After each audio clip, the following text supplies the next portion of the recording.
First of all, good morning to everybody and welcome to this first plenary session of the 6th INVALSI seminar on the use of data for teachers and research. My name is Daniele Vidoni. I'm from the European Commission, and I'm very glad to introduce Dr. Dirk Hastedt, who is actually the executive director of the IA, the International Association for the evaluation of educational achievement.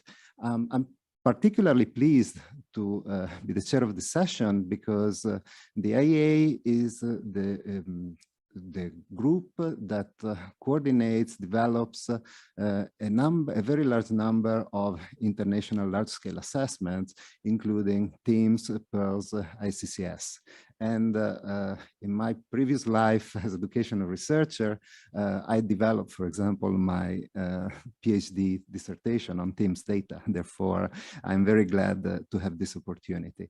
Dirk is, as I mentioned, the executive director of IA, and he's responsible for leading the high-quality research that IA develops and to develop the strategic vision as well as the coordination of all the IA studies. In addition, he's also the co-editor-in-chief of the IA ETS Research Institute, IERI, and he's also co-editor-in-chief of the journal Large Scale Assessment in Education. He will give us his overall vision from his very specific platform of expertise and the possibility of oversee the international situation. And without further ado, I leave the word to Dirk. Thank you. Thank you very much for this great introduction, and also thanks for inviting me to this conference. I hope you can see my slides now. Yes. Yep. Perfect. Then let me start my slide deck. Oh. All right. Wonderful. Thank you very much for this invitation. I'm really sorry that I couldn't be with you today. I really wish I could have come to Rome as originally planned. But as you may know, the number of corona cases, especially in Germany, where I'm currently, are rising significantly. So I had to attend this conference virtually. And let me also say that I really enjoyed the speech of the minister in the beginning, and I think he talked a lot about data-driven policies and the need to collect more information, more research. And I think this is an excellent approach, and I congratulate to have such a minister who has this attitude, which is so important in the current times where a lot of decisions seems to be made ad hoc without solid research. So this putting research in front, I think, is a very excellent thing. And in my presentation, I want to show you some hints where we could learn maybe from the current situation and also from previous studies to see what can be done and what need to be done maybe to help in this situation. So I will briefly introduce IA and the IA studies. Then I will give you some selected results from our International Computer Information Literacy study, which also was used as a start of a panel study that we conducted in the times of pandemic, and some selected results from the last TIMSS 2019. And I'll give you an outlook of future activities and what I think needs to be done. So let me start by talking a little bit about the IA. The IA is an international association for the evaluation of educational achievement. We are a non-governmental research organization founded originally in 1958. We are an independent cooperative of national research institutions and governmental research agencies. And actually, INVALSI is one of our long-standing members, which we have the pleasure to have on board. We are conducting large-scale comparative studies of educational achievement and other aspects of education. All in all, we have more than 60 member country institutions and nearly 100 education systems participating in our studies. As you can see from the members countries, the members are from Europe, from North and South America, from Asia, from Africa, and even Australia and New Zealand are members of the IA. So we have a very broad coverage of the world in our membership, as well also as in our studies. Our current studies are the TIMSS, the PEARLS, the ICCS, and the ICLS. In TIMSS, we measure mathematics and science achievement since 1995, and we do that every 4 years. So we have the longest trends in international large-scale assessments. We are collecting data from grade 4 and grade 8 students, together with a huge amount of background information from students, from their mathematics and science teachers, as well as principals. And in grade 4, we also collect data from the parents of the assessed students.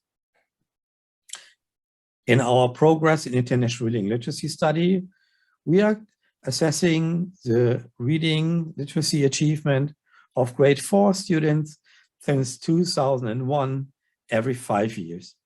So also there we have a long-lasting trend line of achievement data together with background data from students, from the reading teachers, from principals, and also from the parents of the grade 4 students. In our International Civic and Citizenship Education study, we are collecting trend data since 2009, but also have data from previous studies in this area from IA. We are looking at achievement of grade 8 students. We also look at the attitudes and intended behaviors. So it's a very comprehensive study. And in my opinion, it's also a very, very important study because it's looking beyond what is usually looked at, these basic skills of mathematics, science, and reading. All of these are indicators of education, but I think it's very important to have a very broad and holistic perspective on education and not to narrow down our perspective only on mathematics, science, and reading. These are definitely important components of our teaching and learning, but not the only ones. Also in our International Computer Information Literacy study, we are collecting trend data since 2013 about computer literacy of students. Also, this is a growingly an important study, especially in the modern times where digitalization is prominent everywhere in all our lives. But I will come back to this also later, and also some results from that study. In the current situation, actually, the IA has also launched 3 additional studies. One is REDS, the Response to Educational Disruption Survey, which is an international study we launched together with UNESCO and the European Commission. And we looked at how schools, how teachers responded to the current crisis and how they see that the education was continued in these times of crisis. We also did a study in Germany, quick continuity and changes of schooling in times of crisis. We did this in partnership with the University of Hamburg and the Institute for Science Pedagogy in Germany in Kiel. And also there we asked teachers and principals to give us their input and perspectives on the current situation. And this is done in a longitudinal way. So we approach the principals and teachers several times to see the developments. And as I said, based on ICLS, the IEA has launched a panel study. And we went back to the teachers who answered to our questionnaires in 2018, and we gave them the same questionnaires plus some additional questions in 2020 in the middle of the pandemic again. And we got very, very interesting results. So let me now start with some general remarks about the general situation. As we all know, I think the situation continues to change nearly on a day-to-day basis in a lot of countries. So within and across countries, we see a huge changes of education, of the disruption that we're experiencing due to COVID-19. What I think is something that we always see is that we always see a shortage of information on what are the impacts of the pandemic and learning. There is actually always a need for information, and we see that there is some information out there, but how reliable is the information that's collected in a very speedy way? I think we have to base all our policies, our education decisions on sound data. And here I'm completely with your Minister of Education that this is a very, very important aspect. So we see that there's definitely a need to have very quick and fast data, which resulted in many, many ad hoc surveys. And some of these surveys that I've seen were of, well, rather doubtful quality. And that's, of course, not something we want to base any policies on. Everyone expressed information on what is called the learning loss. I personally have some problems with this term because how can you lose something that you never gained?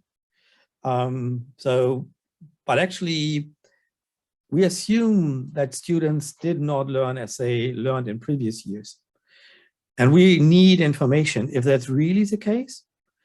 And some studies seem to support that, whereas I've also seen other studies that said that the students have learned as in previous years, at least in some aspects of teaching and learning.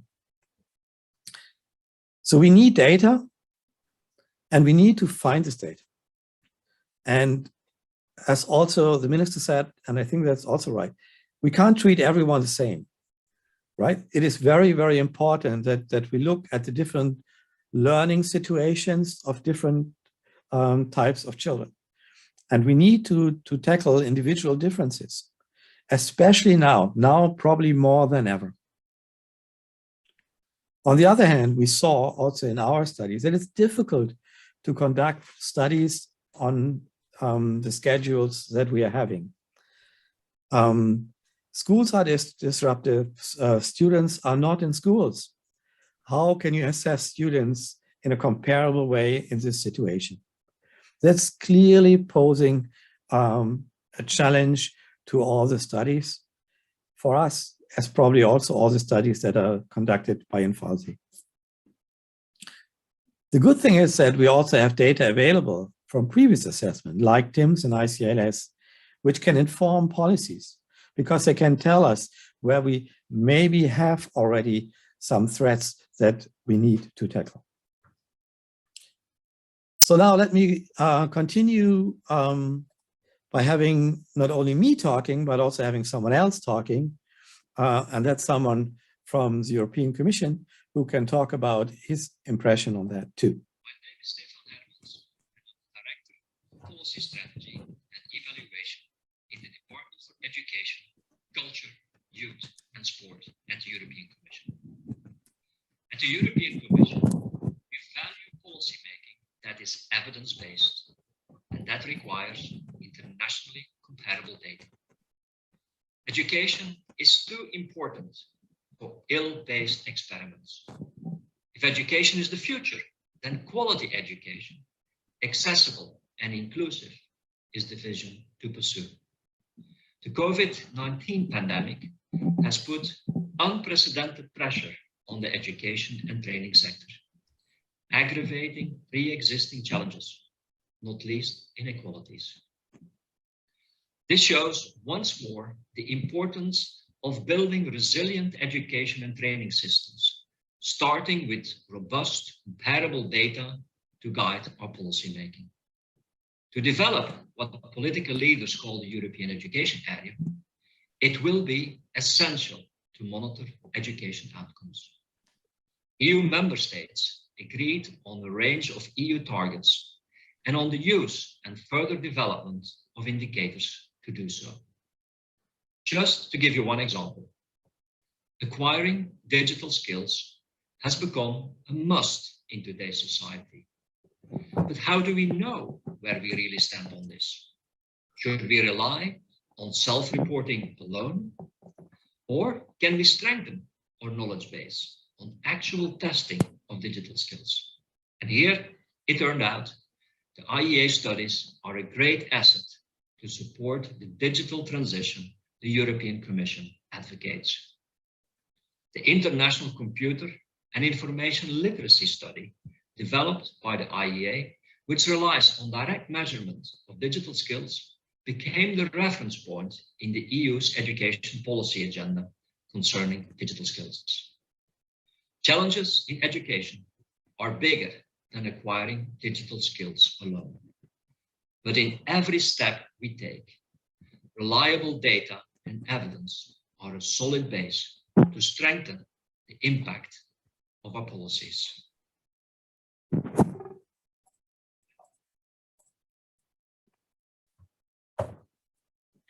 And with that, I'd like to directly dive into some results that we gathered in ICLS in 2018. ICLS is designed to respond to a question of critical interest. How well are students prepared for study, work, and life in a digital world? We have data background information from schools, mathematics, science teachers, students, and technical coordinators in schools. In 2018, we gathered data from 14 educational systems and assessed more than 45,000 students worldwide.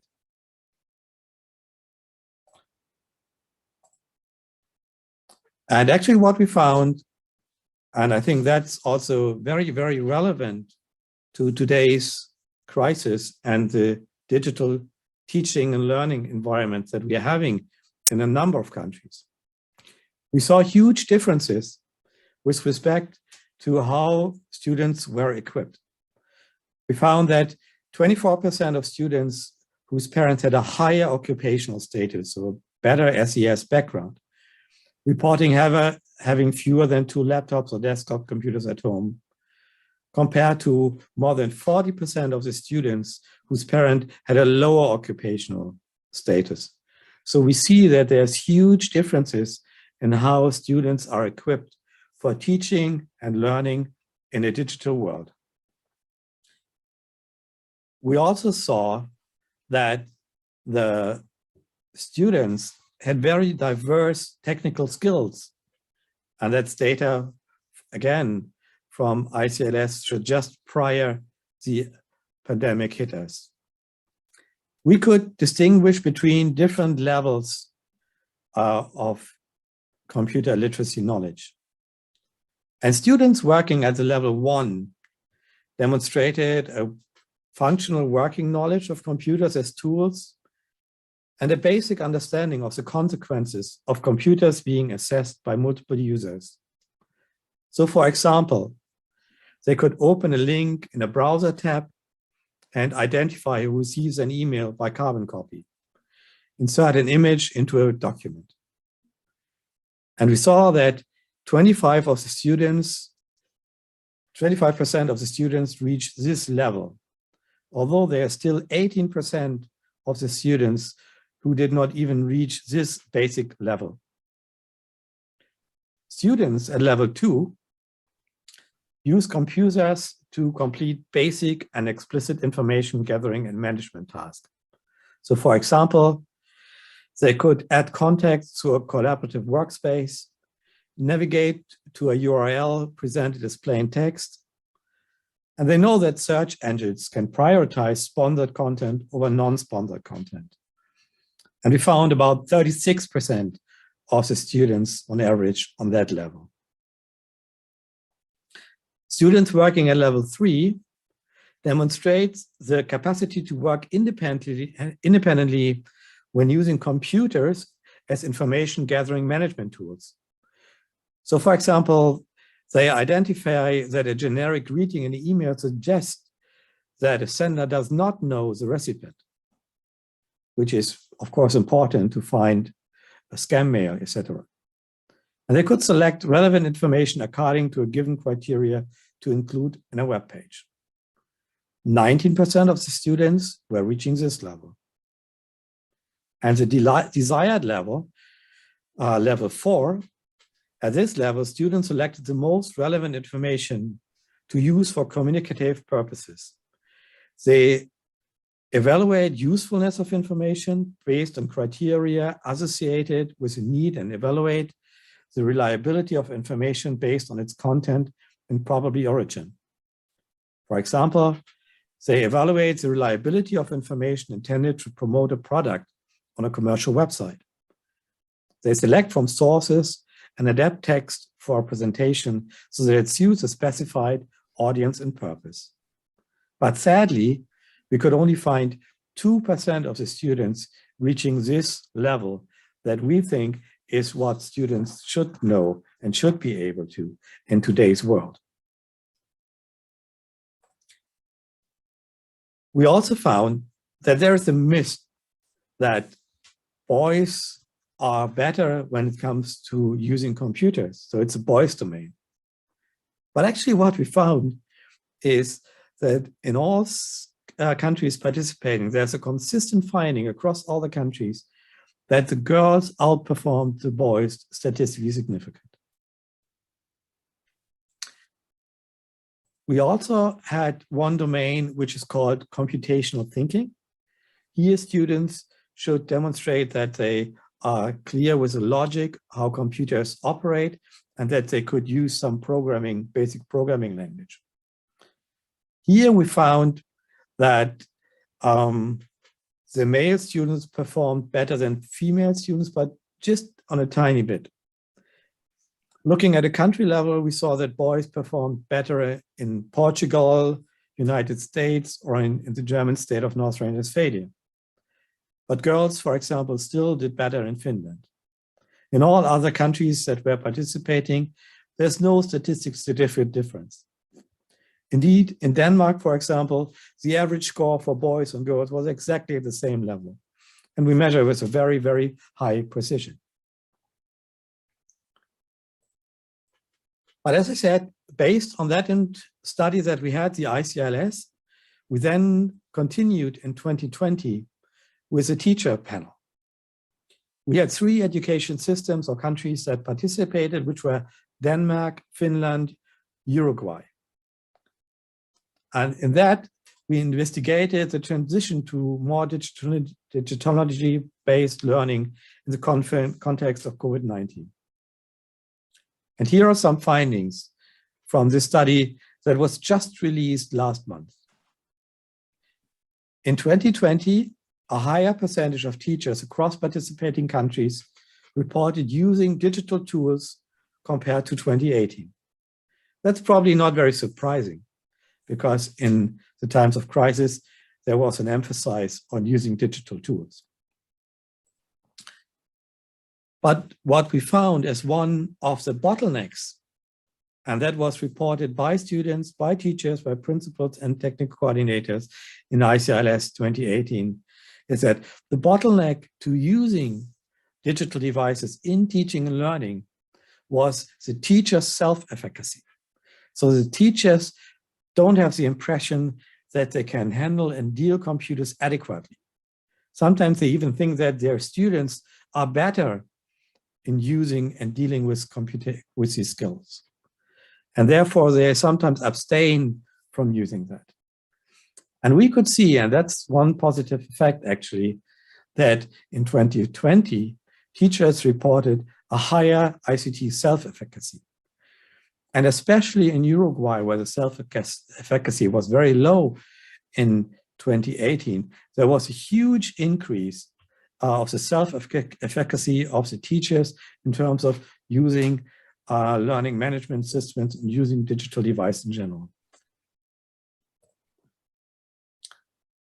Also, a higher percentage of teachers agreed with the statement that their school has a good connectivity to the internet. And again, we see that the highest increase was expected in Uruguay, could be seen in Uruguay. They were quite behind the other two countries, Denmark and Finland, that participated in this panel study in 2018 and caught up quite significantly in these times, which I think is a very, very positive movement.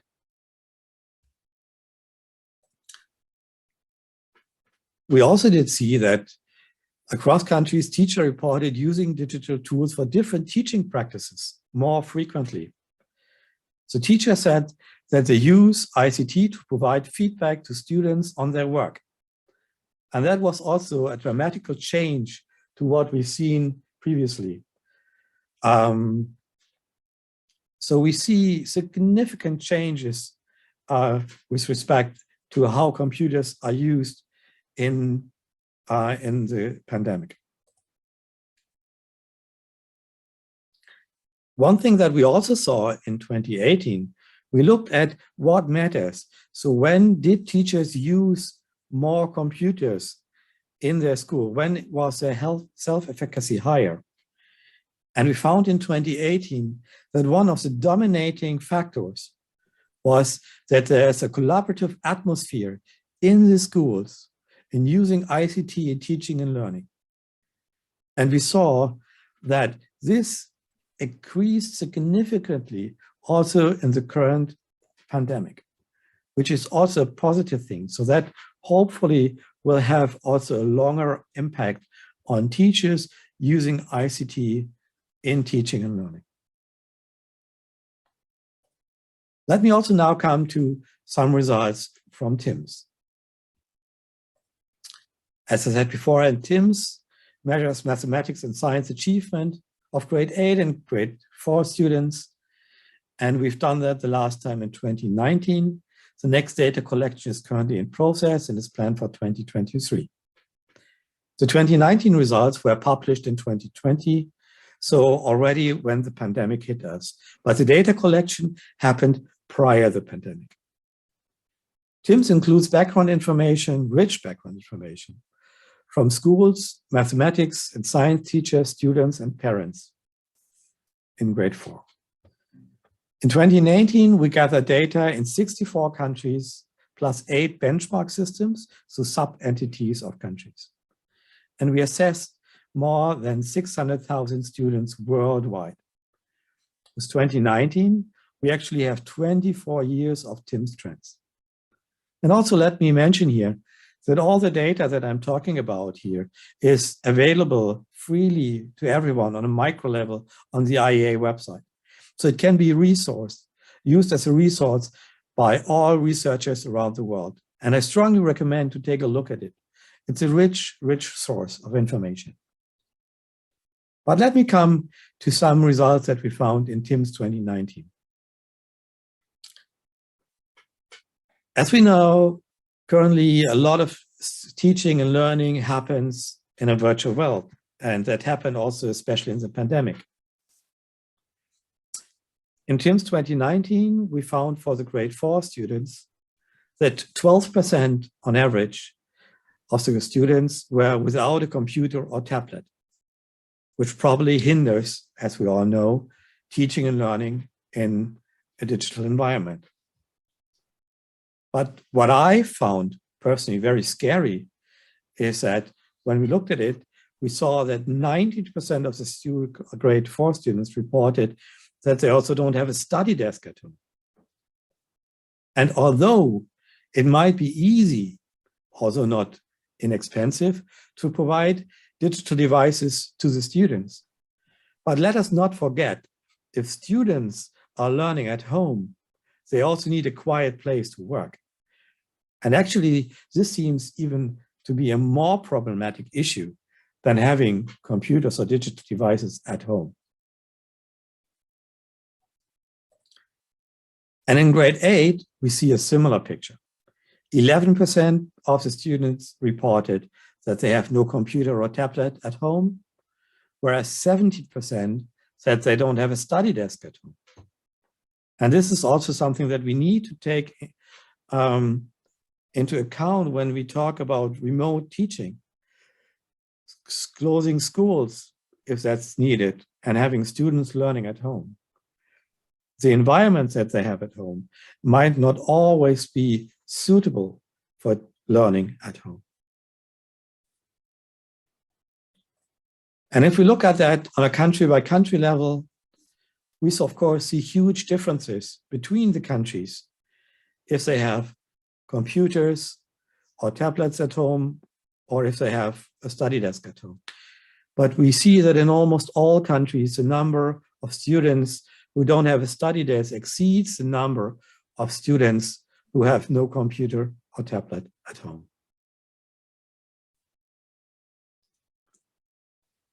But we also see big disparities between students. We looked at lower achieving students, so students who achieve at the lower international benchmark compared to students who achieved at the high benchmark.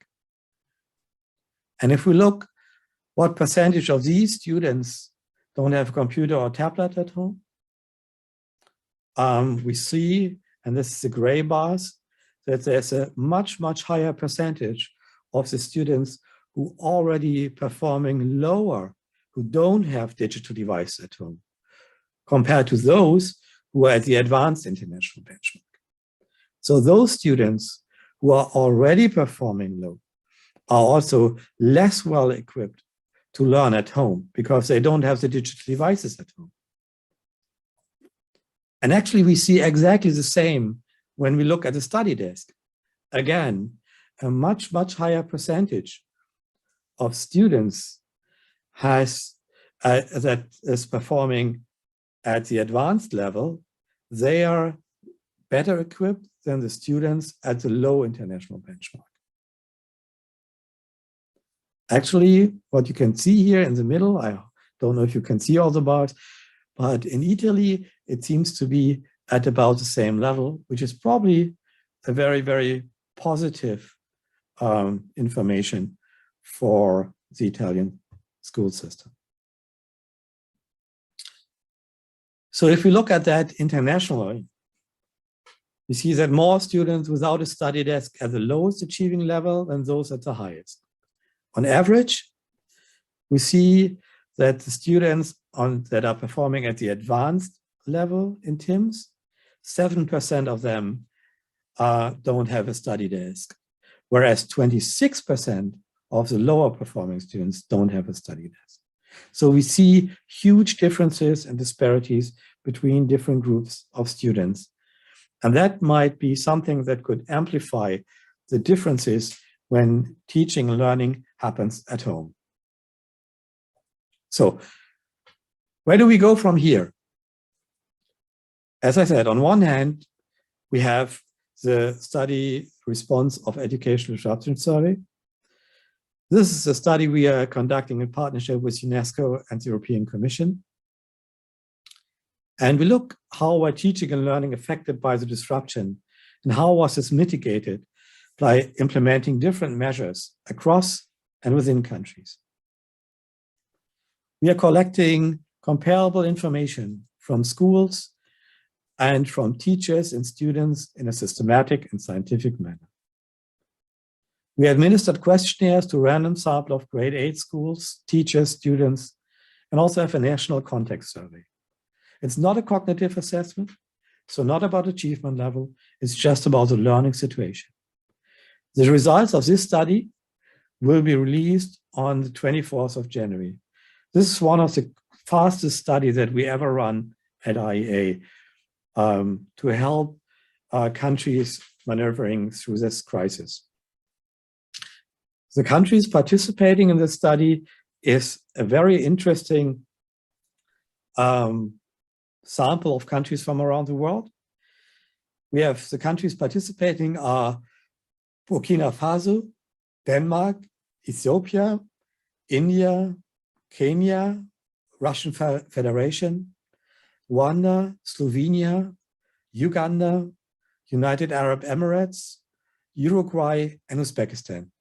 So we have a nice variation of countries. And we are very happy to share the results of that study at the end of January. Currently, the IEA is collecting the data for our PEARL study. The PEARL is our reading study of grade 4 students. And we are seeing that there's some delayed data collection in some countries because of the pandemic. But the international report is still planned to be released as scheduled end of 2022. The study contains also additional questions on COVID-19 in the student, home, and teacher questionnaires. For example, in the school questionnaires, we ask about the number of days that the schools were closed. And we ask about remote instruction and the types of support that the schools provided. In the teacher questionnaire in PEARLS, we ask the number of students who were impacted by the disruptions.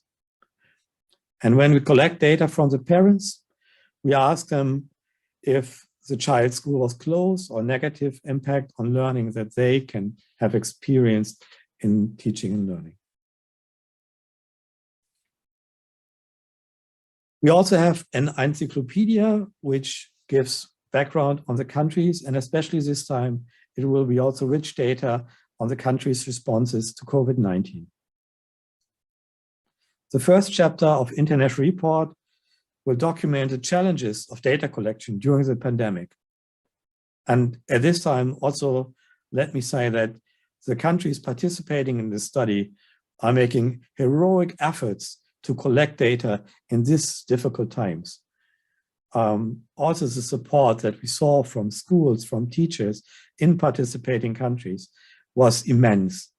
So it's just also a wonderful experience to see how people are working together. And it seems to be clear that we need evidence for future policies. The PEARLS 2021 data will be the first data from an international large-scale assessment that will be published. It will capture the achievement and learning levels during the current crisis. And actually, I think it will be very, very interesting to see if we see more diversity, or maybe we don't see any changes. We don't know yet. There are hypotheses, but actually PEARLS will be the evidence of what actually happens in schools. So let me finish by some conclusion remarks. I'm completely with the Minister of Education. We need data to maneuver in times of crisis. I think the studies that happened prior to the pandemic can inform about the situation and potential threats for teaching and learning in these challenging times. The data that we are collecting now can inform educational policies for the future. And I think it's very important to see, do we see different achievement levels of students? And if yes, is it in all areas? Or would it be in certain content areas or cognitive areas? And also, what about the mental health and the ambitions of students? Have they changed in times of crisis or by the pandemic? Who suffered the most? And which were the successful strategies of ensuring learning and also the health of the students? And very, very important, if we look at the future, how can we make our education systems more resilient for crises like the one that we are experiencing today? And with that, let me thank you for your attention. Thanks for inviting me to talk here. And I'm really looking forward to any questions that you might have. Thank you very much.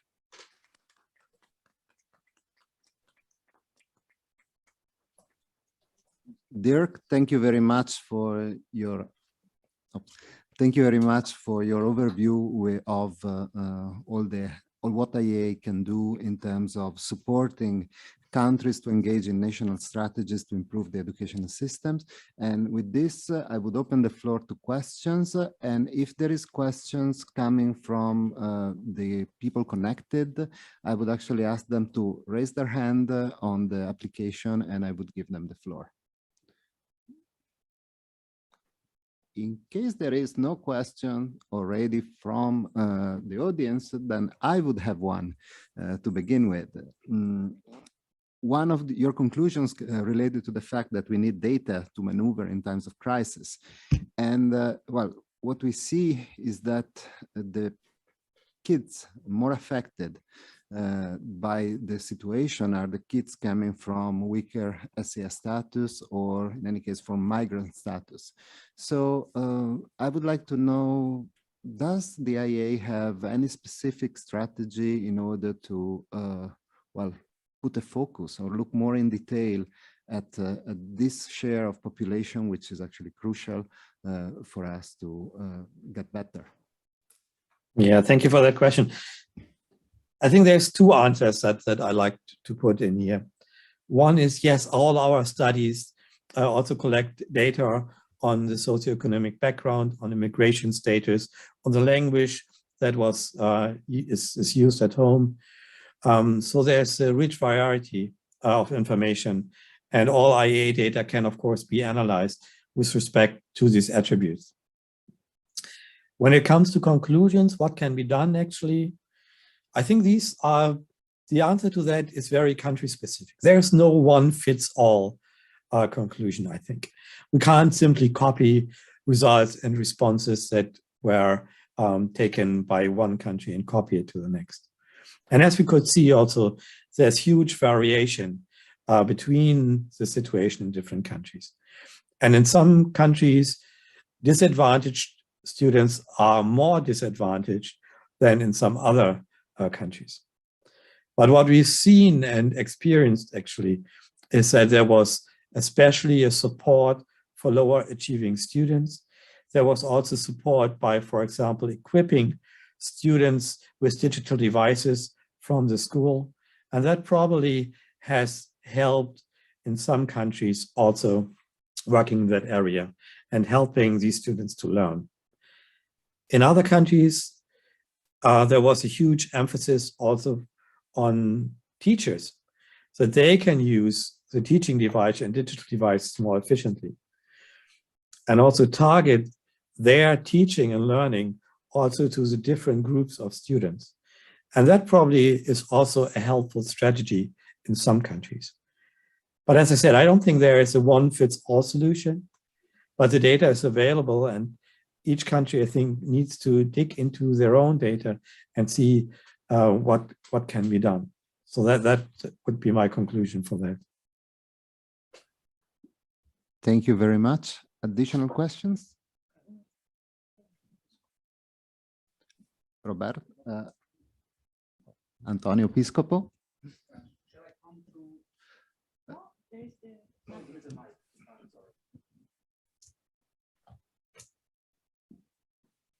Hallo, Herr Hastedt. But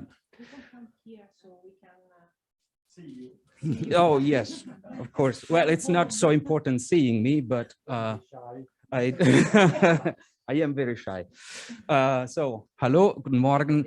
I would actually, here it is, right? Yes. Hi. I would actually have some questions specific to the QUIC program in Germany, since I live in Berlin. I'm not coming from Berlin right now. No worries for everybody. I've been in Italy for 3 weeks, so I am safe. But my question is right now, for the interest of this public, more related to your conclusion, one of the points of your conclusion. So data for helping maneuvering in times of crisis. And I'm curious, does IEA have anything related to then enabling the actors or the stakeholders that are at the basis, so the stakeholders that produce, actually generate the data, enabling them in using the data for their own maneuvering on the class level, for instance? Thank you. Yeah, thank you very much for this question. Two things. One thing maybe related to the quick study, actually. As I said, it's a longitudinal study, and we also asked the teachers, for example, what they are focusing on. And I think we got some very, very interesting responses also from teachers. Also, let me give you one example. We also asked about the in-service training that they're doing. And one thing is that we see that there's a huge emphasis currently on using digital devices.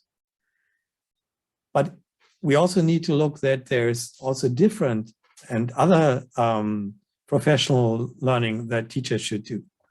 And I think we need to look that these are not coming too short. For example, also how to teach students with different learning needs. And that's something that since there's such an emphasis on digitalization, that might be easily lost out of sight. So I think that's some very important aspect. Then regarding data for the use of, well, the people who are in schools, the teachers and the principals. In IEA, we originally primarily target all our publications as a research institute to researchers. Then some years ago, we also started targeting policymakers more directly and try to find a language that's also easy and understandable to them. Now we just started also to see that we should also have publications that are targeting teachers. And our first publication in that respect will also come out next year. So we are currently also looking at what can we publish in terms of materials to be used by teachers. Because what teachers need is probably not high-level policy recommendation. But when you talk to teachers, what they want is they want something tangible, something that they can use and apply in teaching. And that's currently what we're doing. So we are currently have opened a new series of publication from IEA, which is a book series of about 100 pages that are especially targeted to practitioners. And also we have something in a more even more easier way and more easy digestible, like a way of posters that they can easily digest and look around. And these will be published in the next coming weeks already. So yes, we see the need also to target teachers on one hand, because I think it helps them. And I think we didn't target them sufficiently in the past. And actually, they are the ones providing us with access to their classes. So they enable international large-scale studies to happen and also national studies to happen. So I think it's only fair and it's really time also to target teachers and practitioners in schools and give something back to them who so graciously also let us into their schools to collect all the data that we can analyze. Thank you. Before Roberto first, or actually the Francesco Majorana from the online participants.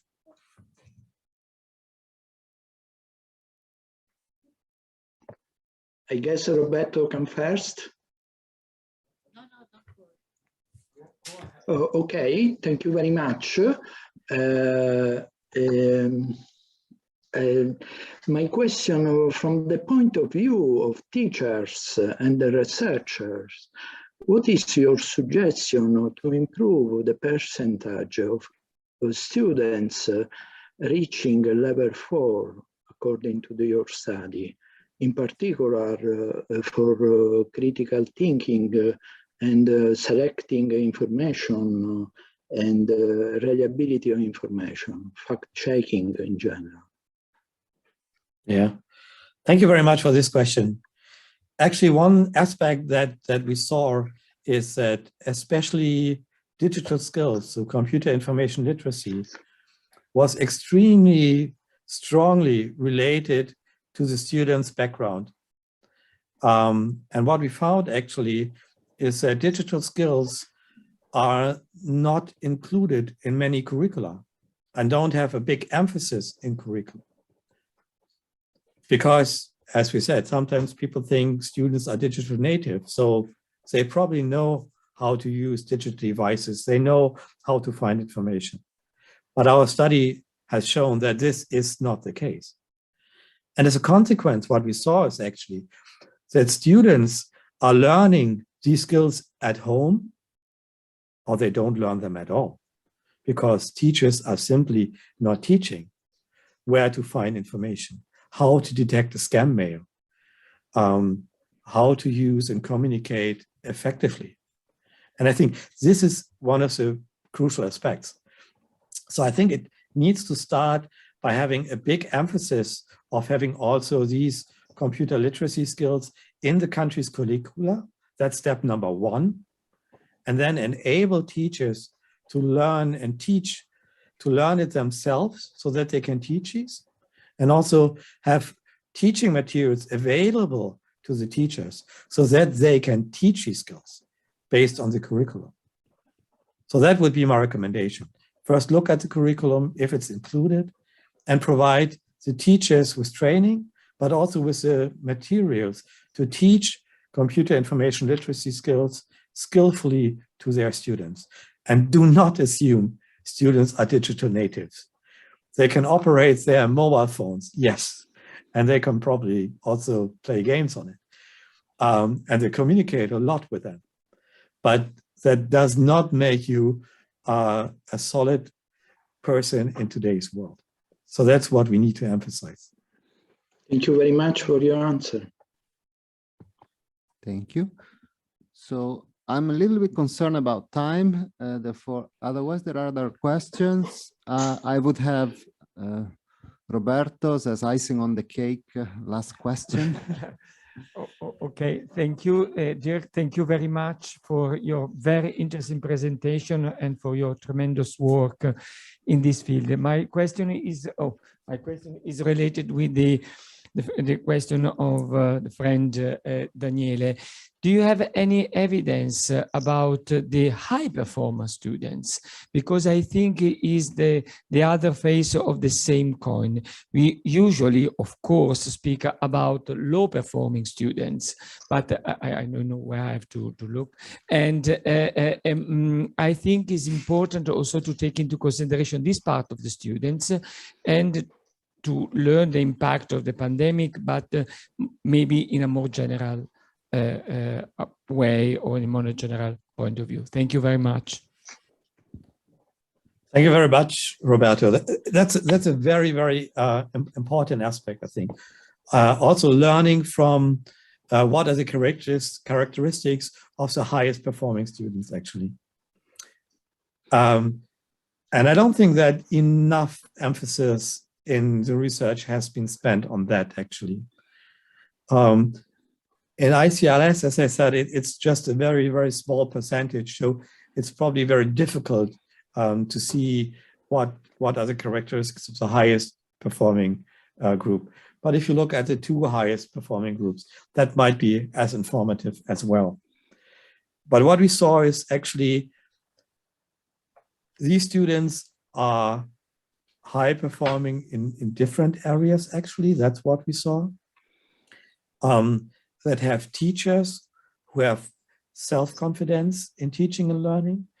It's teachers who value digital devices and computers in teaching and learning, and to think that they can do it.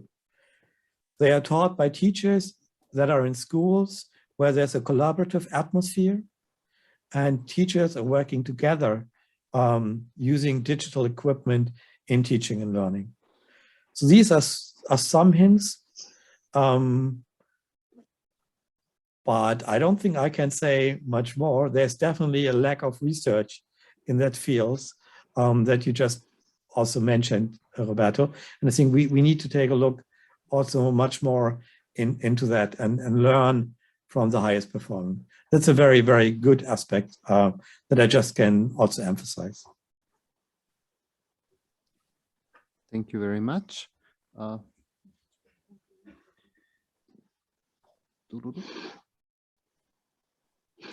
Any additional questions? We still have a couple of minutes left. One question back there.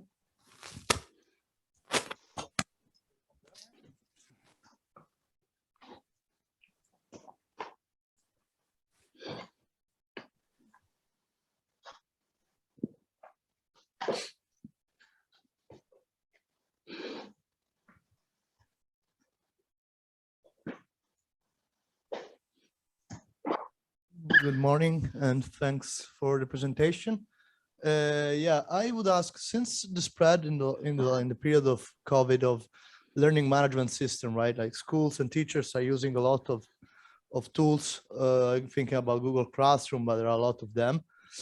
Does IEA have in mind of doing some kind of partnership with this software, with these tools, to gather data more effectively and to use them to have more data from more students and more teachers, and also more live data and more actually precise data about the using of digital tools by single classes and schools?